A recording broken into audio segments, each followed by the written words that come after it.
This is a proper sawmill, not one of those HF models.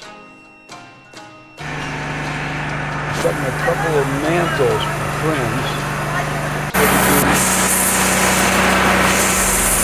No problem. For a woodman. That's Brian. He knows what he's doing.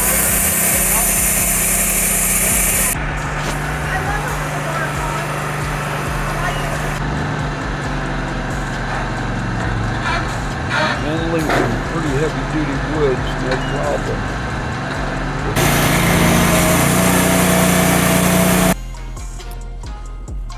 There's the logs.